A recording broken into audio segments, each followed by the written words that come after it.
Mommies, I am coming to Seattle, San Francisco, New York City, and Ridgefield, Connecticut in 2024. Get your tickets right now, ChristinaPOnline.com. This week on Your Mom's House. Jimmy Carr, can I ask you another retarded question? Sure. When you meet... I don't think you couldn't. Oh, I can't, yeah. Greatest guests ever are adult film entertainers. European can often be conflated with gay. 100%. In America, I find they go, yeah, but he's smoked a few cocks, right? I mean, he sounds very English. Welcome to Your Mom's House.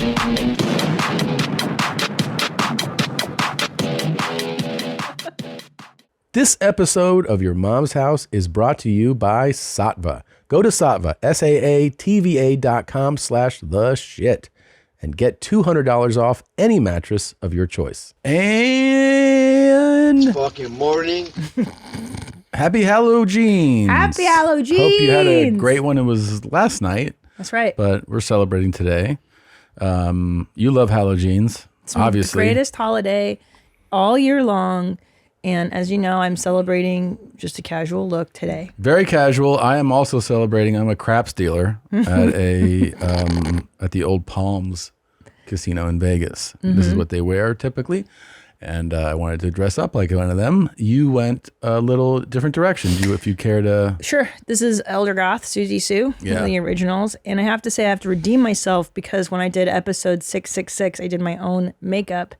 And look, full disclosure, I did it like in a very dark bathroom. Yeah. And my kids were screaming. You were clowned for it. Clowned, relentlessly shit on by my goth friends who I visited in San Francisco months later. Yeah. And they were like, Christina, we have to tell you, they go, you used to do a much better job. Wow. That had to hurt. Did it ever? It stung. Yeah. And so this time I went professional and I hired a makeup and hair and we got it done the right way. And I think this is amazing. Now this looks so much better. You'll be the one telling them. You can fucking try me, fatso. I'm a fucking goth. All the way, homie. What's crazy to me, first of all, I was deeply troubled when I saw you. I think that was the effect you were going for. Sure. Startled, and I was like, oof. And then my immediate thought was, what's crazy is that this is a costume for you, and that I sometimes see people like this in society who are like, this is just how I live. Every day is Halloween. That's what we say in the goth community. Yeah. Every day is Halloween. Wow. But yeah, I think it is. You do have to outgrow this aesthetic at some age to assimilate. However, when I do go to elder goth band like concerts, like Depeche Mode or The Cure or Bauhaus, we older goths dress up. But you know what? And it's acceptable in the concert is what I'm saying. It looked good at the show. For Halloween, it looks great. If you were doing this every day, I'd be very, very, very sad. But for Halloween, you think this would be a sign of severe mental illness if I did it every day? Yeah. You don't think I could take parent-teacher conferences like this? Halloween only. This is a Halloween only. Halloween comes around. Try it out. You have fun with it. But I can't believe that my son's misbehaving at school. Yeah, I know. They would meet you and be like, oh, I know why he's misbehaving at school. Oh my God, this coffee's so good. It's so good. And it's made it's very, you might not realize this, but it's the rare time that a non-LGBTQ plus AI person is making it. That's usually who makes every coffee now. In Austin, definitely. Coffees are made by queers only, but you are actually having it made by the great Niana here. She did such a great job. Well, Heather Mills is usually the one who does it. Heather does it as well too. She's on vacay. But you know what I've noticed, and I don't know if this is accurate. I'm old as shit, so forgive me. But I've noticed that cat ears that's the universal sign for I have pronouns. Ask me my pronouns. I wear cat ears. I saw old cat ears at a coffee place a few days ago, coming out of the shitter. But it's it's every gender's welcome shitter. Oh, thank God. Those are my favorite. Yeah. I hate using an all gender shitter, not because of my deep transphobia, obviously, but because I don't want dudes shitting and pissing. They mess up our bathrooms, quite honestly, and it's very annoying. I saw a video online of a dude dressed up, with a wig and bra and everything in a women's bathroom with a boner. What? Yeah. Where?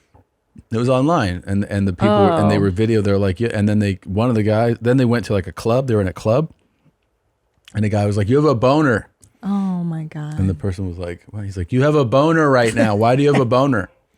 You haven't seen it? I'm surprised I haven't. That is my wheelhouse. I love those. Well, I'll tell you what really happened to me. IRL. And by the way, beautiful. Like you couldn't tell it was a beautiful woman. So can I tell? I'll tell you a story that happened to me IRL in real life, as the kids like to say. God. Any hoodles. No, this is a real story. I was in an aeropuerto. I forget where, maybe in Texas, and a man was standing in line to pee in the women's bath, or to do shit. I don't know, peeing or shitting. I just assume pee. Yeah, did you go? Are you gonna pee or shit? Well, I wanted to ask so bad, but here's what's interesting about this social experiment is that we were all standing in line to use the toilets in a women's restroom in the airport, and it was clearly a man standing in line. Wait, not like a man like dressed like a man? No, a man dressed like a man, like you. It was like you, just a guy who presents male, was not trying to present other than cis male. Just says cis patriarchy male, right? Toxic. And he was just standing there, and nobody in the restroom felt like we could go, "Hey dude, I think you're in the wrong line." Because a lot of times people are tired, they're dazed in the airport. I've done it. I've gone in the wrong restroom on accident. It's happened to everybody. So many times. Yeah. Nobody had the courage. I've gone in there too, and then been like, "Oh shit, this is the women's restroom." Yeah, it happens. But I could tell he was dazed, and then eventually he went, "Oh God, I'm in the wrong restroom," and he left. And all you were like, "Oh." Everybody, all the women were like, "Oh good, thank God, I didn't know if I could say anything," which is like, gosh. It's indicative of, the times. I mean, I don't know. I didn't say anything for that exact reason, because I was like, what if he is LGBTQIA plus minus whatever? Yeah, it happens, yeah. And I offend some guy, and then the next thing you know, I'm on TMZ as being transphobic or some shit because I assumed a man who looked like a man had a dick and was in my restroom was a bad thing. Jesus Louises. Well, from the cradle bars you ready to comes start a the show? Beckoning voice, the center spinning. Are you dazzled by me when I sing? It's really good. Let's go. Happy Halloween, everybody. Let's start the show. Happy HallowJeans. Is it everything you wanted and needed? It wasn't everything it was everything I wanted, but it wasn't everything I needed. Right now, I need some pussy. Yeah. Oh, God. Oh, God. Oh. This shit is big time. Who is Randy? Don't bring anyone mother into this. Your mom in the fucking stand. Welcome. Cincinnati's own right there. Your mom's house with Tom Segura. And Christina Pajitsin. welcome to your mom's house. Meow, meow, meow, meow.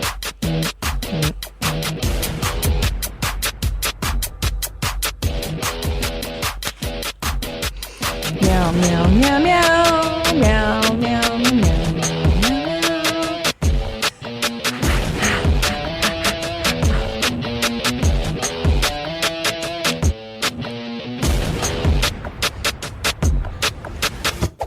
That's terrible. Oh my God. Chad is terrifying. I'd like to make a formal announcement.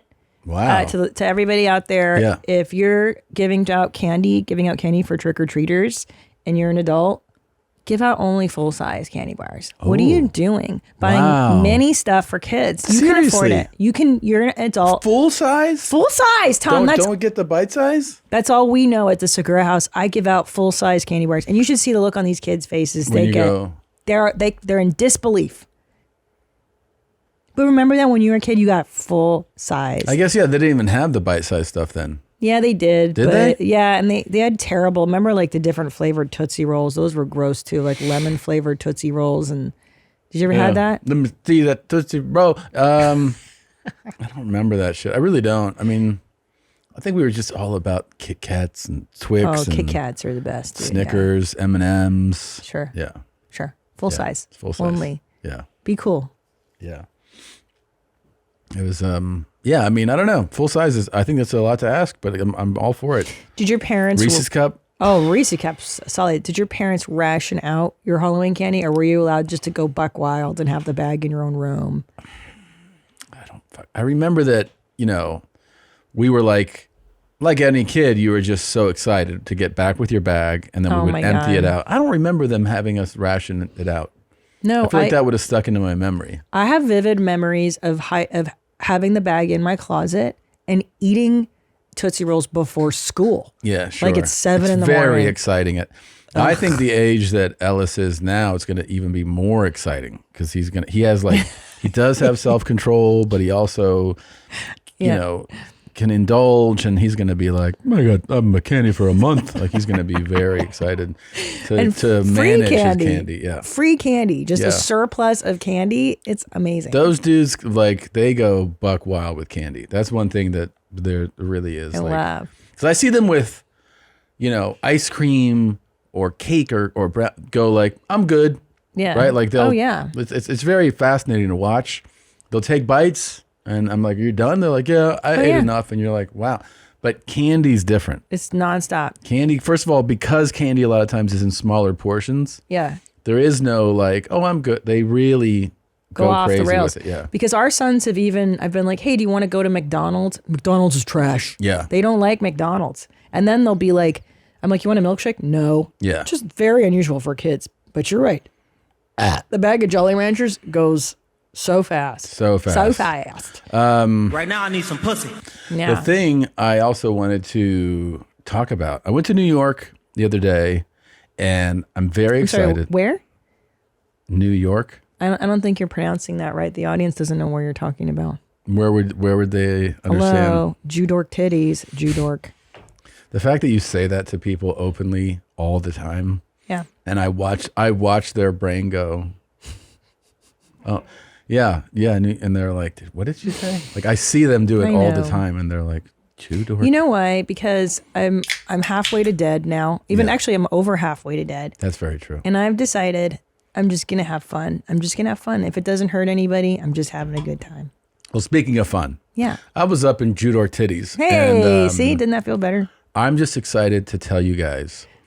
People have been asking me. They ask me online. They ask me in person. When is the next YMH Live? And I'm so geeked for this because we did something that we've never done, which is we're making a special. And it's not a stand-up special, but it is a special that is going to come out in December. And it's one of the reasons I flew to New York, Judork Titties, was to shoot part of it. And we're shooting it. It's by far the biggest production thing we've ever been involved in. It is YMH to the max. It's very, very special. And just know that it's coming in December. We've never done anything like it. There are so many amazing comedians participating in it with us. And I think it'll be the thing that when you see it, I think not only are you going to enjoy it, but it's you're probably going to be like, this is what you guys should be doing. This is awesome. Anyway, it's coming in December, and there will probably be something to tease it, show you guys probably end of November, I'm guessing. But it's exciting stuff. It's very exciting, and it's very big. You're going to like the way you look. You're going to like the way you look. I guarantee it. Anyway, I talked to Charo the other day. Yeah, what's up with her old bag of bones? Old Charo. What's up there, Chomo? This is your mom's house. You don't like it? Tata there, retard. I talked to her and she's like, so I don't know if you recall, it was like a big deal for her, and I understand why, that I booked her a trip to Israel. Well, that she's going with her brother in November. Not such a good place to be these. Not true. So she calls me and she's like, oh, there's a war. Yeah. And I'm like, yeah. And she's like, I can't go to Israel. And I go, why? And she's like, because of the war. And I'm like, I thought you were going because you want to see where Jesus was born and, where he used to hang out at the bars and like die and all that. Like now there's a war and all of a sudden you're not a believer. And she's like, well, wait, what if I get hurt? And I'm like, then you're fine. You have God on your side. Like, I don't get it. Anyway, she's trying to back out of the trip. Wait a minute, but wouldn't you say that this is actually a test of her true faith? Yeah, absolutely. And I told her that. And I also was just like, if you're not going to go to Israel, don't ever call me again. Sure. Because I paid for this trip. It's already been paid for. It's booked. All you have to do, and so I've hired someone to be like a wrangler. And I was like, I don't care if you tie her up. I don't care if you put a bag over her head. You put her on that plane and you make her go and you make her show that she has faith. Because another thing I told her is like big ups if you do get hurt, if you do, God forbid, something really awful happens to you. You'll go straight to where you've been wanting to go your whole life. So I don't see I want her to take this trip, That's so true. The Christians are always talking about how awesome it is. It's like Club Med after you die. So like, what's the delay? I know God frowns on suicide apparently, but the logic of that does not hold up. Well, anyway, I want her to go to the front lines, and I told her there's no backing out. Front lines. Yeah, I do. That's can I tell you something? Yeah. Don't you feel like that would sell as a tour company? Don't they take crazy people to the front lines? Yeah, they do. Yeah. And they let you like shoot at Hamas or whatever. Do your thing. Put a rifle in your hand. I mean, look, it's a very sad situation, and I think it's terrible that we're my whole life obviously there's always been conflict and you want peace. But what I'm saying is this is a non-refundable trip, and so I want people to live, and I want them. Too much. But I'm telling her, I'm like, if you back out of this trip, you're sending me a little more than they let you send on Venmo. So just get ready to sell some shit. Well, and also put a gun in your hand and be useful. Go help. You're old. Who cares if you check out? Seriously. Right now? You're an old lady. Seriously. Just pray it away. Pray the stuff away. If it hurts, pray harder. If you lose a leg, pray and it'll grow back. I don't know. I just don't want to hear it. People are such pussies about this. I booked the trip and now she's like, well, I want to go to France instead. I'm like, France? Jesus wasn't born in France. Jesus never went to Paris. No. He wasn't like, is the Louvre built yet? No. He was like working hard, doing his thing, hanging out at the bowling alley in Israel. That's where you're going. I booked you the trip. That's so interesting. What did they do for fun times back then? They just like threw people to lions and stuff? Yeah, and dice. They shot dice a lot, and they were gamblers. Yeah, that's what they used to do. Play the guitar. Did they have guitars? They had lyre. That's medieval period. What the fuck did people do for fun? I don't know what they did. Drank wine.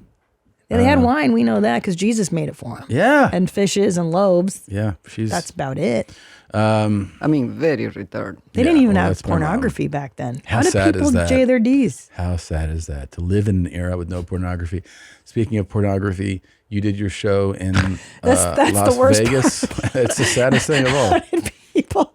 Well, so I went to Las Vegas a while back. Yeah, and you had a whole bunch of people come out. Can I tell you the best? So I invited a lot of people to my green room and to come to Vegas to keep me company. The greatest guests ever are adult film entertainers. Piers Paris and Alexis Fox, shout out. They're the best guests. They never ask for free stuff. They don't ask for free tickets. They're just like, hi, I'd love to say hello. They come into the green room. They just sit down. They shut the fuck up. They're not asking me a million fucking, how was that crowd? Every time like, we've met. How is it that the porn stars are the best people? Adult entertainers. The best. Outside, offset, let's say. Because on set, they're different. But offset, they are the nicest. Yeah. Most well-behaved. Professional. Polite. Yes. I got asked last time, they're like, all these people want to come to your show. And they're like, they all have tickets. They just wanted to say hi. And then they all come back. And they're like, thanks so much for the show. I had such a great time. Can we take a photo? And then they're like, thank you. Goodbye. That's and then, it. And you're like, how come my family can't do this? No, my own family, they're always asking for free stuff. No, the worst is my family will text me for your shows. I saw Tom is near me. Can I have, even though it's sold out, can I have tickets? I'm like, no, it's sold out, dummy. Same. And I get, my family goes, you're coming, blah, blah, blah. Can we have 13 tickets? Oh my gosh. I'm like, what? Why? Because my friend who owns the fucking real estate company, I'm like, they can't buy a ticket. They own a real estate company. And I know. Yeah. And they want to bring some of their friends. So can you hook them up? And I'm like, my friends that come on people's fucking faces are a lot more polite than your real estate friends. Way more civilized. Yeah. The guy that can shit out his own balls. Puts his balls in his own asshole. Shits them out. Shits out his balls. Yeah. And they're entertaining. They have good stories. They're fantastic guests. Jesus Christ. I know. It's so disappointing. Yeah. Fuck, they're better. You a cum slut? Better than my own family, definitely. Definitely. Yeah, they don't heckle. Like, my own dad heckled me at the Laugh Factory, like one of the first times I performed there, and he brought all these Hungarians and he heckled at me. I said some joke and he goes, "Yeah, right." My own family. Yeah. So fuck that. Y'all are never invited. Here's fuck the lesson. The lesson is invite porn people to your shows. They know how to act. They really do. All right. Well, hope you're having a great Halloween. Hope you make sure you check those apples for razor blades. And we'll be back in a moment. And we are back and so excited to welcome to the show for the first time the very funny, the very witty, the very handsome, the very thin, the very not poor. I'm Jimmy excited. Carr, everybody. Yay! Let him hear it. Huge. He is on very the happy to be here. Terribly Funny tour right now. You can get tickets at jimmycarr.com. It is a thrill to have you. Thank you for coming by. I'm very pleased to be here. I mean, it's a wonderful show. Thank you so much. You know, outing country singer murderers is it's God's work you're doing. Where is he keeping those bodies? Well, and how did that start? I feel like I'm late to the party, but it was like when you mentioned it in Sledgehammer as well, I kind of went, "Oh, how is he not being sued?" Don't give him any ideas. Don't say the word. I mean, the rumors are that there's a mass grave in Tulsa, but we're just, you know. That feels like that could be one of his songs, though. Yeah. You talk about hiding in plain sight. A mass grave in Tulsa feels like, I kind of want to hear that. I've talked about this in meetings and isn't the idea of a megastar who tours the world the best cover ever for a dark, when you think about... You've already said too much. Thank you. Let's talk more about my tour. Yeah, let's do it. Let's talk more about my tour Jimmy. and the disappearing bodies. Can I tell you that when you talk, I just assume you're so much smarter than every other guest we've had. I mean, you probably are. Because there is a real health and safety thing here. I feel your wife, there's a very real risk she may slip off her seat. I love it. I feel there's but Jimmy, I'm just saying there's a connection here. No, it's not that. It's just I don't want to call him a cock to his face, but it really feels like this is about to happen, isn't it? I'm just saying that I feel like Cruella de Vil's making a pass at me. Don't you feel like full retard when he talks? Because he's so much smarter sounding than all of us. I mean, the British accent is you'd always go like, oh, this is better, this is smarter. But then he has a very sophisticated way of speaking. You're so sophisticated. And he is actually intelligent. Because you meet like, hello. That's us. That's me. I'm the chimney sweeper next to you. Oh, hello, Jimmy Carr. Welcome to the show. Like, I feel like a fucking... You spent a year in Oxford. You're hiding it so well. No, but listen, you're hiding it so well. Yeah. I kind of think all comics, though, have got like a... it's how I measure intelligence. Like, if people are funny, then they get it. Somewhat. Then they get it. Yeah. That's true. Where in England are you from? Like, where? I'm an Irish family. So we're an immigrant family. Moved in 1970. Well, I mean, everyone. But you're not allowed to be that? Yeah, you're allowed to be that. Yeah. Well, no, I was born in England, but Irish family from Limerick, Limerick is it's colloquially known as Stab City. It's quite a rough town. Wow. Oh. Yeah, it's pretty rough out there. So you'll probably find some great videos of Limerick. What's funny is that I was just teeing up a couple of things to show you some of our all-time favorite clips. And you know, we love to play Master of Accents, which is like trying to decipher what people with accents are saying. And there's a couple here that I wonder if they challenge your ability. Oh, well, please do. Okay, here we go. And we're here in Killarney because we've been invited by a very special character. I hear he's a local legend, and his name is Sham. Sham, look at that. Sham, look at that. Sham, how are you? Good, my dear. We're here in Killarney today. Nice to meet you. Are you from Killarney? I'm Mugger.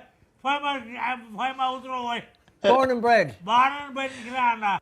Yeah, that'd be my family on my mother's side. You'd think if you had that many teeth, you'd take better care of them. You do, right? When you think like, listen, I've got my last three. Yeah, these guys. He could open a can, I suppose. That'd be. I remember there was my mother had a relative who was only known as Tess of the Mountains. Tess of the Mountains. I remember her son coming to visit us, and these hands like shovels. Yeah. And you know, what do you do? I remember they bought like a liter of Powers whiskey with them. Like to visit, they were coming to stay the night. They bought a liter of Powers whiskey, and we were going, well, that's very generous. It seems like, nailed it. Right there. Nailed it that night with a Chinese takeaway, just like drinking it like it was water. And then here's the thing I was thinking about, but you go like, what's this, like, he's this age. What has he been doing for the last...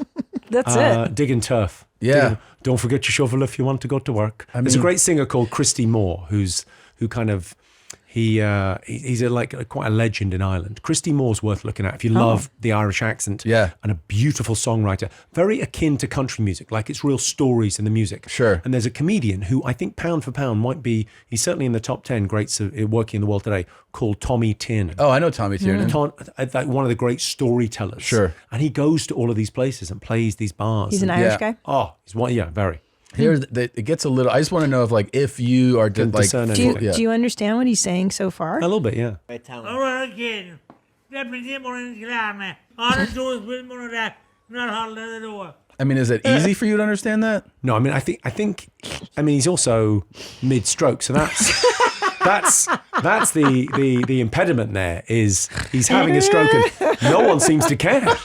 No one's doing anything. That's very Because how would you if that guy had a stroke? How would you even know what are the danger signs? Yeah, yeah, exactly. Because you're supposed to look. Oh, this is different than normal. Is there a little bit of slurred speech? Yeah. How long you had it? 40 years.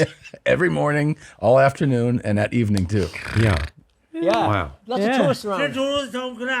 It's great, isn't it? Great, give me your boy. It's almost like Christ. the guy interviewing him cues you, and you're like, oh yeah, that is part of what he said there, because he's understanding part of it, the guy interviewing him, but I mean, Ireland's just, it's so one, because a lot of people kind of come in, I think the American comics come in, they play Dublin, and they go, oh, we did Ireland. Yeah, and you're maybe like, Belfast. Yeah. That's what I did. I did Dublin and Belfast. It's such a weird thing, because of the state of technology when those countries were formed, Yeah. the accents change every 20 miles. Yeah. Yeah. Because you never got to move more than 20 miles. Right. So now you have this thing where culturally in big cities, like there's 5 big accents in the UK, and they're around these huge towns like Birmingham or Manchester. And it used to be there was 30 or 40 accents around the UK, but they're coming, there's the London accent, there's the estuary, they're bigger. Wow. Ireland's still got that thing where the accent changes so Like, frequently. in every town, kind of. And it's the phrasing. Yeah. It's the fair play to you. And okay, correct me if I'm wrong, but doesn't your accent say so much about like your status, maybe your place in the world? Well, broadly speaking, we have class in Great Britain, and you have race in America. Mm-hmm. Oh, Although that's true. I kind of think that I think it's, I slightly think it's the rich and poor thing says more than race. Okay. But yes, missing the syrup for your pancakes or just ran out of your favorite coffee creamer? With DoorDash grocery delivery, you can get what you want right when you need it. You've trusted DoorDash to deliver your restaurant favorites, and now you can get grocery delivery that actually delivers too. With thousands of grocery stores to choose from, you'll find the best in your neighborhood and boost your local economy with each and every order. You'll get exactly what you ordered, or we'll make it right. So sit back and enjoy quality groceries just like you picked them yourself. You want even more value? You can save on all your grocery and restaurant favorites with a $0 delivery fee on all eligible orders with a Dash Pass membership.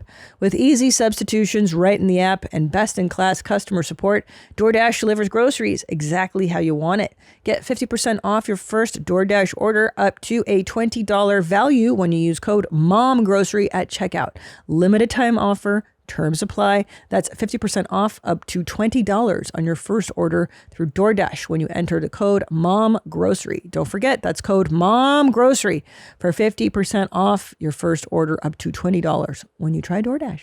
Well, also, too, in England, we're huge fans of the 7-Up series. Oh, I mean, it's extraordinary, isn't it? Extraordinary. It's absolutely extraordinary. For people that are listening or watching and don't know, this series started many, many years ago, where there's like a premise to it, where like, show me who you are at Erasmus. At 7. At 7, and I'll you're, kind give of me a show boy you at the age of 7. who you will become. Yeah. And so they film these. It's a church thing, I wasn't think it's molest boys at 7. we will, and I will molest him by the time he's 12. And then that kid will come to the same stuff for many, many years, I think is the rest of it. Yeah.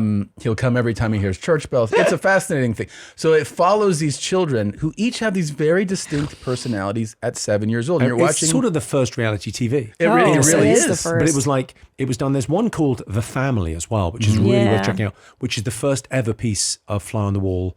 Is a family in Reading, and they follow them, and they just go to their house and watch them, and it's extraordinary. Really, like as a piece of and it's like an hour, 2 hours documentary, and the family they'd never done it before. They'd never put the Kardashian style cameras all around the place and just filmed a family being a family, and it's really. Well, 7-Up is crazy because you're watching 7-year-old children on a schoolyard, and they each, like I said, some quiet, doesn't really say much, boisterous, shy, all the full range, the full spectrum of personalities. And then they go back at 14 and you're like, oh, that's that kid. And then at 21 and 20, and so many of them follow, like, you're like, oh yeah, that is the kid who was like, I'm going to go to Cambridge. When he goes to Cambridge and he becomes a lawyer. And the kid there is a theory on this, which is interesting, which is they did a thing at Harvard where they basically took a small subset of the class doing MBAs, which are notoriously very difficult. If you know someone that did one, because they will have fucking told you. They'll tell you. But more than CrossFitters. They fucking really, MBAs they're really. worse, right? Yeah. They're worse, if anything. So at Harvard, they did this thing where they got this small group of people to write what they were going to do with their lives, to make a plan. And they did, like, by any metric, 90% better than anyone else. So it's that thing of, like, being watched makes a difference. Wow. Like the idea that if you go, right, we're going to make a plan with the kids, what you want to do, and sitting down and talking, and that attention and focus and making a plan makes a huge difference to the rest of your life. So that thing of like, the thing they don't teach you at Harvard's business school is to make a plan for your life rather than just to let Jimmy, things... Carr, this is the one lesson I wish someone had taught me. This is fundamental, is that if you don't take control of your life, life takes you. But wait, but you're also saying you make things happen or things happen to you. But aren't you also saying that being watched makes a huge difference. So if you say on this show, right, we're doing a thing in December, we're doing a live Your Mama's House experience, it's happening. Yeah. If you say, right, we're doing that and we're going to do it, or if you're, my idea for you, I'm not your business manager. Yeah, I think your divorce should be pay-per-view. And it feel like we all know it's coming, right? We wish you both well. No. He's got it. Go. Tom. Just no, but that thing of like, I genuinely think he's it could so be smart. great. Let him talk. But that thing of you being watched, it does. Can I tell you, this might be I might be a reach here, but I really believe the other day. I have a trainer that I work out with all the time, and the other day we bring somebody who's like a known fitness guy to the workout, and my guy who's with me all the time goes, "What's going on today? You're doing more, Of course, yeah." And I go, "I think it's that he's here," and I just had like extra juice. Like I was lifting more than I normally lift, and I was, like I was performing higher, and I think it's because of the guy's presence that I didn't want to bitch out on. If you want to see yourself really work out, bring an attractive woman into that gym. Wow. Really? Yeah. That's a great idea for a business. Just have hot chicks either mocking you or praising you, depending on your... And you know what? You have to work out naked. I'm going to go ahead and follow Jimmy's advice, and guess what we're going to do, guys? And then the divorce special follows.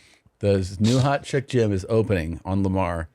They do a thing. I had a friend that owned a gym in New York, and models got free membership. Really? That's like $10,000 a year for guys in Wall Street models. No, it's free for you. That's hilarious. Because, I had a friend that used to run, my friend Scott used to run One Oak. Mm-hmm. You know, One Oak, one of a kind. There were loads of them. Never weirdly. heard of them. Okay. It's a big club. And he runs Zero Bond now, which is fabulous in New York. And that private members club thing. Anyway, he used to run clubs, and the hot girls would get in for free. Of course they would. They should, yeah. And then he said, well, because they attract the guys, and the world is slightly misogynistic. But he went, I'm sorry, but I've never seen a hot girl buy a Jeroboam of champagne. Yeah. But dudes will do it, and dudes won't do it on their own. I would love to see... They'll do it when the girl's there. I'd love to see the girl... we need Cristal. The girl who's on the line of being hot go in and be like, I'm here for... I heard you get free memberships. And they're like, well, no, not everyone gets them for free. There's certain criteria. You know that theory of... You ever heard that theory of... it's in... What's it called? The genetic celebrity theory. Warren Farrell, who's the guy that wrote The Myth of Male Power. It's kind of a little bit Toxic Masculinity, the book, where it's used for that. But it's got really interesting ideas in it.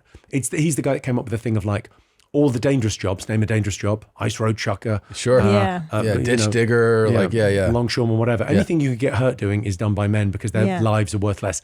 I don't quite buy into the whole thing. But he had this great theory in the book, which is genetic celebrity, where super beautiful people, like properly symmetrical, gorgeous models, like have this thing where they experience the world in a very weird way. Sure. Where they've never lifted their bag into the overhead. Right. Wow. It's never going to happen. Yeah. And of course, they get to experience what it's like to be a 6.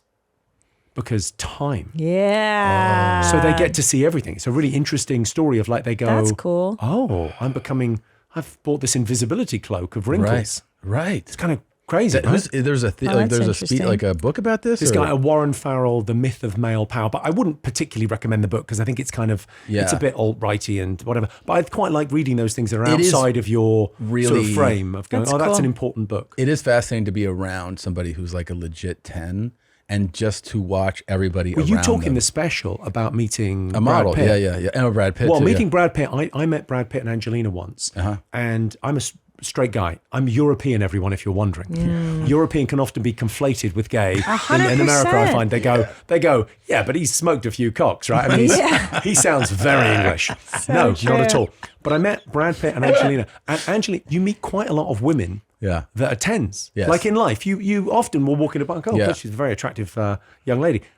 Great. So I met her. And Brad Pitt was there. And I couldn't take my eyes off him because I was going, you never see a guy that attractive. No. You never. It's too much power. And here's the I thing, don't think they can handle it. What does that do to a man? It's got it. They can't handle it. He seems actually, he's had his, obviously, a full life of like, things that have gone well and personal, relationship struggles, whatever. But what I'm saying is you meet this guy. When I met him, he was fucking 59. And you're looking at this guy and you're like, you're a 60-year-old man. Like I've met a bunch of 60-year-old men. My theory is Benjamin Button is a documentary. Yeah, right. For him, damn. He's been around forever. Yeah. But back to my original point with the 7 Up series Yes. is that there was one kid that did transcend his class.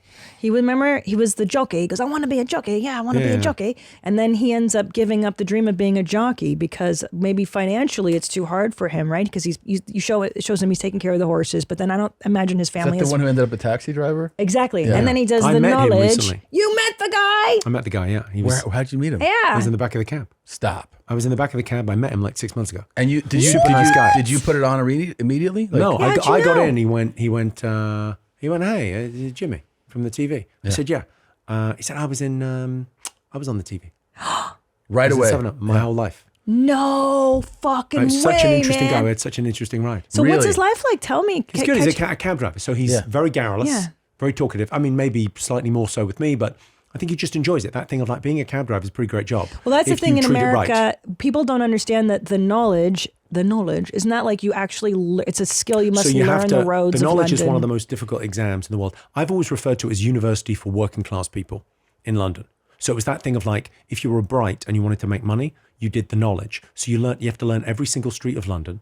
You're examined by police officers. Like there was these 3 retired police officers that examined you and gave you shit talked to you and gave you a fucking tough time because they were testing not just your knowledge, but your demeanor. Oh. So it was this idea that they cool? would like go, this guy's a fucking idiot. He's never going to fucking do it. Go on. How do you get to Bow to whatever, Brick Lane? And you have to name every street, left, right on this street, right? You'd have to memorize That's every how street. you get the. That's how you It's a get to big drive deal. a black cab. So when you're It's in a big London, deal, when you're in London, do not take an Uber. Only ever Yes. take black cabs. They're the best. And the guys, if you go, do you know anything about the history of London? Oh. Most of them do another thing where they learn a bit about the history, or they'll just know. Wow. You'll go, well, yeah, tell me a little bit about. And this is you waving down the cabs, waving down. They've got an app where you can you free can do the now, app, where you can get okay. it on an app. Holy shit! But they've done that work. So cool. book them. You know who else has So done that cool. work? And what's your favorite thing about Killarney? Jimmy Carr, my best singer. Jimmy Carr's my favorite comic. He just said it. I think- Jimmy Carr. I think you did, yeah. My better Jimmy Carr. Yeah? Then, good player. I love it. Tony I love- Blair. Killarney is. Have you been to Killarney? No. The Ring of Kerry, done that whole thing. Jesus, it's nice. It's so nice. Really? Yeah, because you can tour. People don't realise, I was saying that earlier, if you go beyond the Pale, beyond Dublin, the world of Ireland, like there's so many towns where you can just go and put on a show. Yeah, I mean, it's cool. Cork is Do it. incredible. Well, I've heard of Cork. Cork is. Now, let me. my I God. want to The ask you accent this. in Cork is, yeah. Yeah, I know. Because you were It's talking bonkers. about Tommy Tiernan being this, he is a phenomenal storyteller. Oh. You are like a pure joke writer. Joke to joke. Joke to joke. So was that, because sometimes people change from when they started. Did you start like that? Started like that. Like I mean, that. it's like, I think, and I loved storytellers. Yeah. I was like obsessed by this guy, Billy Connolly, who's kind of the Yeah, British, of course. Billy the British Connolly. George Carlin. Everybody, They came yeah. up around the same time. Yeah. Similar trajectories. He came from being a DJ, came from being a musician. So Yeah. Billy Connolly was in a band with Rafferty. You know the guy that went on to Steelers Wheel, Stuck in the Middle with You? No. He was Billy Collins was in a band called the Humble Bums, playing on stage. Wow. And then they would talk between songs, and then the talking became longer, and the songs became shorter. Eventually, he became a stand-up, but was the first person to go out and book big rooms in the UK and go, it's just me. That's wild. Huge in Scotland, the Big Inn. Yeah. Wait, amazing. Back to the cab driver. Hold on, I just have to know one thing because it's making me crazy. Is he still married to the lady? Because they had rough times, but then they made up. Is he still married? We didn't cover that. I'm God so sorry. damn it! I'm desperate to know. There'll be another one. There'll be a catch-up. All right. You just got to wait 6 years. By the way, he's got to be 102. Yeah, 102. He's 102. So so you did start that way. Yeah, I think it's a weird thing where I was chatting about this the other day. Like, the great tragedy in life, some people live and die and never get to hear their own voice. And stand-up comedy, when you think about it, it's like you finding your voice. Finding your voice. Who are you sure. on stage? Yeah. Tells you an awful lot about you. And you I think comics leak. Like, I just tell jokes on stage, dumb jokes. I very rarely tell a true story. They've got like one true story in the new show that I'm touring, which will be the next Netflix. But it's mainly just jokes. And yet I leak. Yeah. You watch any joke comic, you find out who Dimitri they are. or Zach or anyone like for an hour, and afterwards you get a real sense of, that's who they are. Yeah. I bet they'd be like, great. Unless it's a great way to describe it too, is to leak. You're leaking out who you are. It's like I've seen your specials, right? I've seen you. Yeah. You watch people and you kind of go, I know. I mean, obviously there's nowhere to hide when it's a podcast, when it's this long and this much chat. Yeah. But just watching the stand-up, I've got a really good take on who you are, who Bert is, who people really are. Yeah. Unless they're the sociopaths like Bill Cosby. Well, there's a few. Very rare, though. And It's interesting. I could smell that way before. Really? Could you really? Oh, please. No, I'm curious. When he's couldn't. preaching The preaching is a preaching thing. to Eddie Murphy about what you should and what you shouldn't say. Yeah. That's fucking weird. Dick Gregory's the man. Bill Cosby can fuck off. Yeah. I think the interesting one too is we always talk about how the ones who are adamant about being clean are the spookiest. They're the darkest because their whole act is just like, when the cookies are too hot, you burn your hand. You're like, God damn, and like their whole thing is just like very, very family friendly. And then you meet we know them because they're comedians. You hang out with them, and you're like, you're dark as shit. Why don't you take a little bit of this authenticity to the stage? And they're like, well, no, I no, like no. that thing about not having any. It strikes me that what you do, especially on the podcast, but really live as well, is you've got the barrier between who you are and what you bring the audience. So you treat the audience as friends. Yeah. And I think you get all of that back. Yes. Because they go, he's not going, I'll tell this joke in the green room, but this isn't for Gen Pop. Right. For sure. It's really nice. It's a real intimacy to laughter. There if is. you think about what we're doing, we're letting people go in our heads and we're going in their bodies. Yeah. Whoa. We're changing their physiology. We're changing their vagus nerve is like we're changing it. They're laughing, but they're releasing dopamine and serotonin, and they feel fucking great after the show. They do. And and it's performative, right? Yes. Being in an audience is performative. We think we're the only ones performing because we're dummies. There's 1,000, 2,000 people out there, and they're all performing. Right. It's fucking great being. Which in a is crowd. why, like, when there's no more fun feeling than being in a hot crowd. Yeah. A crowd it's that the goes best. like, you can see it like as the show starts, like, When we're it's here for this. And whether it's a tiny club or a huge Doesn't event matter. arena, Yeah.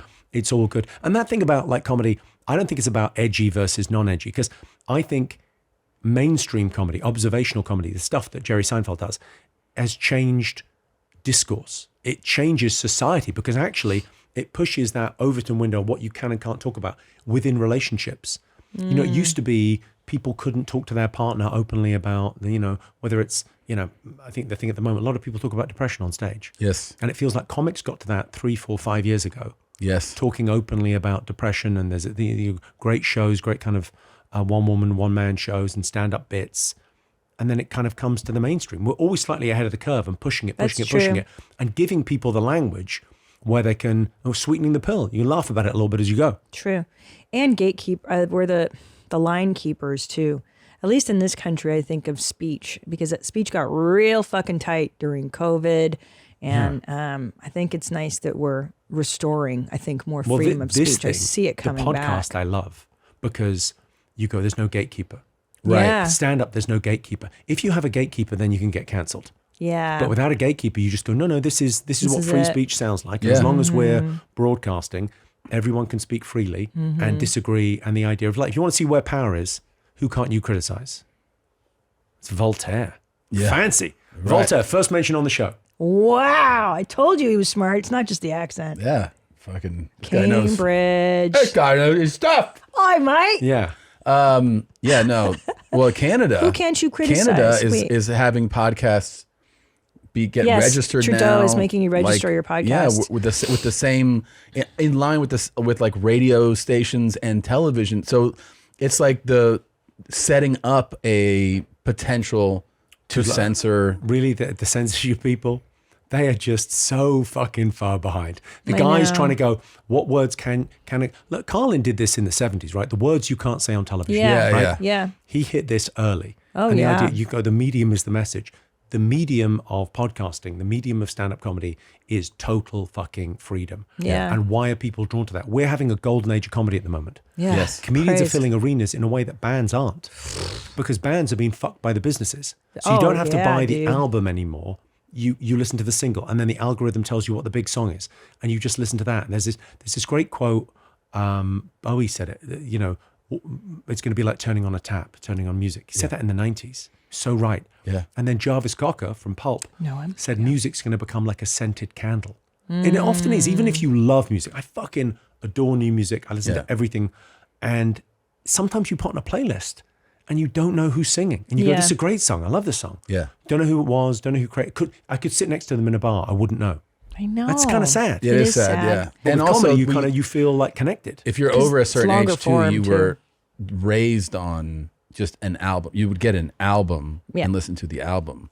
And that's... I remember some of my favorite albums are albums I bought, listened to. Yeah. Bit disappointed. Well, but I'm $20 in. Right. So I guess I'm listening again. And then by the third time you go, I don't know. I kind of like this. Yeah. But now it really is just about the single. Like people don't really reference like, oh, have you heard this album? It's about a hit that streams and that's movies it. now. When was the last time you saw a real movie as opposed to something with goodies and baddies? Oh, for that's fuck's a kid's sake. film. Yes. That's a kid's film. Yeah, like a film that takes you on some type of journey emotionally. Yeah. That has like a real arc to it. You look at what's out, a lot of times you're like, this is all bullshit. It's all bullshit because it's profitable. Because it's got a foundation of being profitable in the past. So they just remake the same shit. Yeah. And also they don't take risks at all. No, studios. there's no more. And also what I noticed, like just in the airports, like coming back from Vegas this week, 3 weeks ago, is the joys of conformity. Right now we're in a very conformist era. And I think a lot of that is due to the criticism on social media that a young person gets. Like imagine being weird in high school now, and then a litany of comments of what a piece of shit weirdo you were. There's no freedom to be weird. I tell you what I'm not worried about in comedy. I'm not worried about censorship. And I'm very worried about self-censorship. Yeah. People not making the joke or not saying the thing. I mean, you guys are so fucking ballsy on this show to talk about stuff, to show stuff and go, our listeners know we're good people. Yeah. But any moment of it could be clipped up and there could be a cancellation or whatever. It's like, you talk about some dumb cunt at American Airlines that's making you gate check your bag, and then people get all fired. I'm a good guy. You know what I mean? Yeah. But then people, you listen. Yeah. You call out dumb cunts when you see them. I fucking do. Yeah. Stupid bitch. Stupid bitch. So, you hear understand what this guy's saying? Dan, what does the reopening of the pub mean? Joe, I want you to listen to Joe. Because it means a pile because I didn't drink for the last 2 years. I mean, Dan, I kind of get. Okay. Dan, I'm with. What does the reopening of the pub in Coombe mean to you? Well, it means a lot because we keep up the tradition of the singing and music and everything like that. And we have dancing and everything. That's a beautiful dancing. We have jig sets and tangos and sambas and... I do love the sheep, though. Foxtrots and...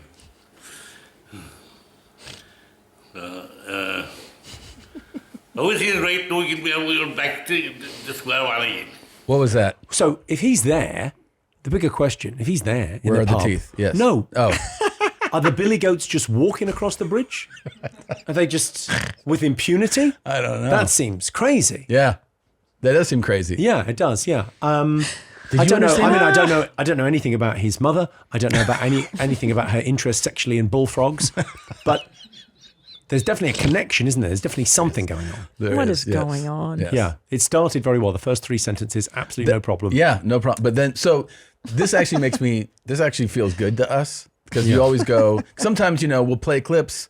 It'll be an Australian guy, and then the Aussies will write in. They're like, "Yeah, how do you not understand?" I'm like, "I don't fucking know. It's like my ears aren't trained to it." I think sometimes though you need to tune in.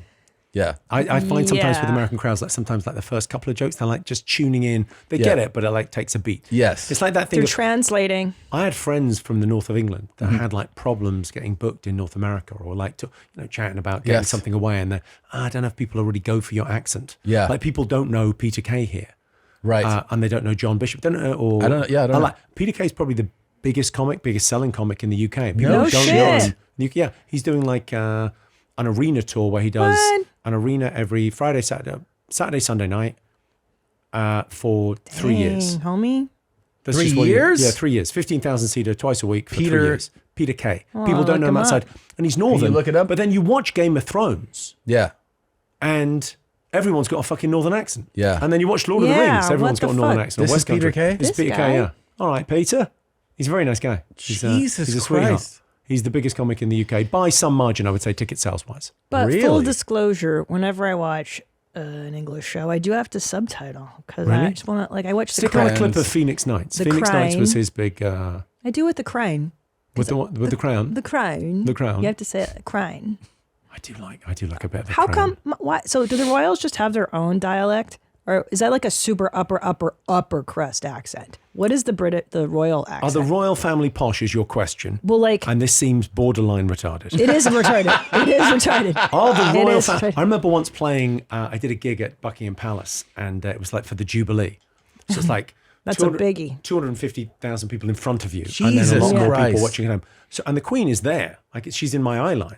Yeah. And I say, look, everyone backstage is really nervous because we're going to meet royalty later on, and what's the etiquette? And then I looked at the Queen and just went, just call me Mr. Carr. That's hilarious. And then 5 hours later, we're backstage. We're not backstage. We're in Buckingham Palace having a drinks thing. Yeah. And I get a tap on my shoulder. Yeah. And it's Prince William. And he goes, Mr. Carr? It's very sweet. But the reason for that story is we're walking back afterwards and I'm with Ed Sheeran, who I know a little bit. And there's a couple of stories here. I'll tell you royal stories. So we're walking back to the palace and Ed Sheeran goes, this house is fucking amazing. How much money has the Queen got? And I went, motherfucker, she's on money. Yeah. She's on money. Pull out a bill. All right, I'll get to the funny bit of the story. So we're with Stevie Wonder's there with us, right? And we all have to go back on. Motherfucker can see. Go ahead. A curtain call at the end. So this is where it gets to. So we have to do a curtain call and they're singing the national anthem. Very patriotic. And we're walking back on the stage and Stevie Wonder's just ahead of us with his hand on his guy. And he goes, I don't know this fucking song. And I go, it's on prompt. It's on auto cue. And he goes, motherfucker. And then he gets out his harmonica just for me and Ed and riffs over the top of the national anthem just for us. Just as a little treat for us. What a guy. Wow. What a guy. I didn't realize until recently Stevie Wonder was, the Happy Birthday song. Yeah. Happy Birthday to You is about Martin Luther King. And that was part of the, he was part of the whole movement to have MLK Day. I didn't realize he was such a huge part of that. No, I didn't know that either. Yeah. I didn't know that Isn't She Something's about his daughter. I think people always play that for like their girlfriends. And Sweet Caroline is about having a baby. I didn't know that either. And it's about his friend had a baby and it's about that baby. Wow. Like being thrilled with it. Yeah. Born in the USA is anti-Vietnam. When you get booked though, we all knew that. Do they? Sorry, no, because we're talking here. So wait, Jimmy, I have a question. No. Let men. Is it about 7-Up again, Jesus? But about the English accent. Listen, about the monarchy, their accent though, like. What is that just like so insular because they don't talk like anybody else in London. So what is that fucking accent? That's a receipt. That's how they say everyone it used too. to speak like that. They go, what's up with our fucking accent? Yeah. Are they literally only taught that accent is what I'm saying. Like I think they're surrounded by those people. Just right? those posh. I guess. It's just the poshest accent. Yeah, it's pretty posh. Does it have a word? Like is it called like the Very poshest posh. ass accent? Like what the fuck is it called? Posh motherfuckers. It's always it's strange with the British accent because there's certain like spellings of things that are there to catch you out. Yeah. So like Gloucester. Yeah. Man wearing is mannering and there's kind of Yeah, Gloucester. Leicester Square. So then if it's not Gloucester. Worcester sauce. All those things of like, if you got it wrong, but a giveaway. There's something I love that Brits say that you never hear Americans say. Just this word is shall. I shall. You'll never hear ever. Americans say. We say fortnight a lot more than you. I like as well. fortnight. Yeah. I like fortnight. You like fortnight? You know why? Why? Because I feel super smart when I'm like, that's 2 weeks. I know that from Shakespeare. I learned that. So, Jimmy, just excuse her. It is, right? A fortnight is 2 weeks. Yes. Yeah, but a lot of motherfuckers don't know that. Jimmy, please forgive her. So, does your mother have a question about her? Don't be retarded. So, hello, governor.